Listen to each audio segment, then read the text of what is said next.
In Matthew 13, Jesus gives several notable parables, stories which focus on commonplace occurrences like growing crops, but contain rich symbolic lessons a layer beneath. In this video, I will discuss the parable of the sower. The parable begins at verse 3. And he spake many things unto them in parables, saying, Behold, a sower went forth to sow, and when he sowed, some seeds fell by the wayside, and the fowls came and devoured them up. Some fell upon stony places where they had not much earth, and forthwith they sprung up, because they had no deepness of earth. And when the sun was up, they were scorched, and because they had no root, they withered away. And some fell among thorns, and the thorns sprung up and choked them. But other fell into good ground, and brought forth fruit, some 100-fold, some 60-fold, some 30-fold. This is the end of the parable, which is relatively short. But what Jesus says next, Who hath ears to hear, let him hear, lets us know there is more here than meets the unaided eye. Watch out when Jesus and the apostles say, Who hath ears to hear, let him hear, or similar phrases. This is a marker that you need to look beyond the plain meaning of the text to a deliberate symbolic layer. Understandably, this is often the case with the parables, which are explicitly symbolic teaching. This is also often a marker for teaching which we would associate with the temple. As with the Lord's house, and as Jesus points out to his apostles, those with eyes to see and ears to hear will find the parable rewarding, while those who do not may come away with naught but an anodyne agricultural anecdote. This also isn't an accident, as Jesus makes clear to his apostles. Verse 10. And the disciples came and said unto him, Why speakest thou unto them in parables?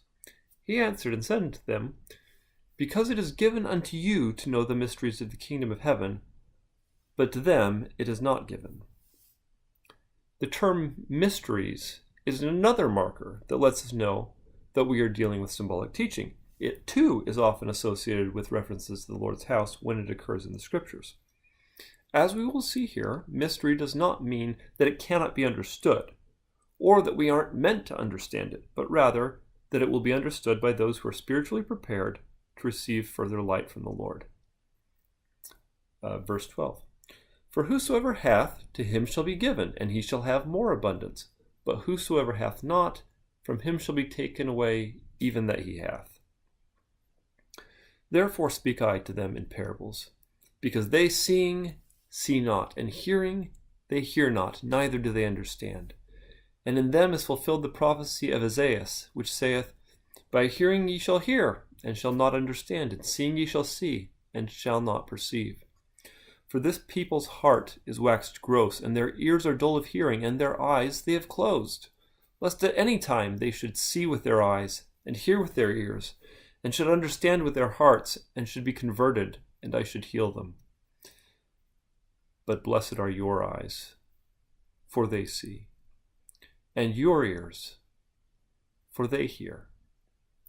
For verily I say unto you, that many prophets and righteous men have desired to see those things which ye see, and have not seen them, and to hear those things which ye hear, and have not heard them.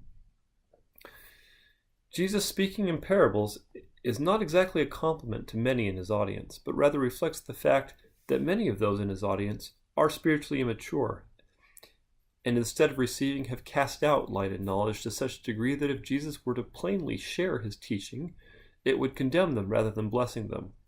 It also happens to describe their situation, as we will see. Meanwhile, others, such as the apostles who have received and are choosing to continue to receive knowledge from the Lord, are to be rewarded with understanding, and, to help them along the way, Jesus provides them the explanation. Verse 18. Hear ye therefore the parable of the sower. When anyone heareth the word of the kingdom, and understandeth it not, then cometh the wicked one, and catcheth away that which was sown in his heart. This is he which received seed by the wayside. Jesus here makes a really interesting point. It is first when someone does not understand the gospel that they reject it. The gospel is naturally appealing. For those who have seen what it can mean in a person's life and family when it fully takes root, it is nigh unto unthinkable to live in a way that cuts out the associated blessings. But it is easy when one doesn't understand. It is when someone fails to understand the word, when they fail to conceive what is being taught, that it is taken away and consequently does not take root and cause them to become fruitful. In this regard, the Lord makes clear the duty we have to be prepared to help people to understand the gospel by seeking to understand it better ourselves and to seek to be better able to present it. As Doctrine and Covenants 88:7 reads, "And as all have not faith, seek ye diligently, and teach one another words of wisdom. Yea, seek ye out of the best books words of wisdom. Seek learning even by study, and also by faith." So, according to the Lord, being well read is important for helping others to understand and embrace the gospel. It is something we can do. Continuing with the Lord's explanation of the parable at verse 20. "But he that received the seed into stony places, the same is he that heareth the word, and anon with joy receiveth it. Yet hath he not root in himself, but dureth for a while. For when tribulation or persecution ariseth because of the word, by and by," which means soon, "he is offended." Plenty of people are willing to embrace truths that don't cost them anything in terms of allegiance, duty, and unpopularity. Some make the mistake of thinking that following Jesus always falls into this category and, as he explains, leave when they find out they were wrong. Continuing at verse 22, "He also that received seed among the thorns is he that heareth the word, and the care of this world and the deceitfulness of riches choke the word, and it becometh unfruitful." It is as easy to perish drowning in good things as in bad. The comfortable numbness of temporal security is no substitute for founding your life upon the rock of Christ. Don't starve spiritually on a full stomach. Then Elder Oakes gave an excellent talk on the necessity of foregoing at times those things that are merely good in pursuit of those things which are of greatest and eternal worth. His good, better, best talk. Continuing at verse 23, "But he that received seed into the good ground is he that heareth the word, and understandeth it, which also beareth fruit, and bringeth forth some 100-fold, some 60, some 30. This is why the sower planted the seed to begin with, right? So that it can bring forth fruit. And the ultimate fruit, which the Lord is interested in, are his children, exalted as families. And the reason for giving us the gospel is so that we can keep the commandments that lead us along the covenant path toward that ultimate goal. However, even when one bears fruit, the word does not take root to equal degrees in all hearts, and so not all bring forth equal fruits. Consequently, St. Jerome points out that not all receive the same rewards.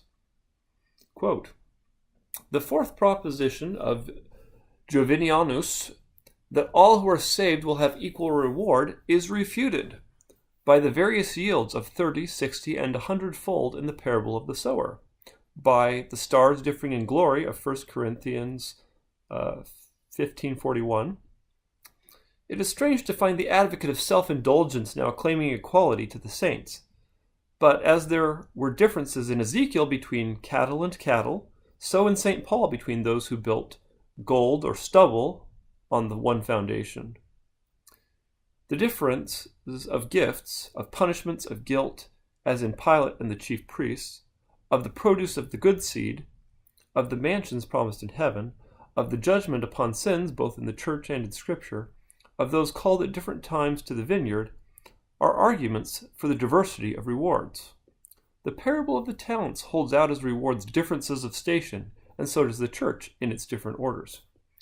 So Jerome here understands the varying yields to be indicative of something like the degrees of glory, with different degrees of diligence being associated with different rewards.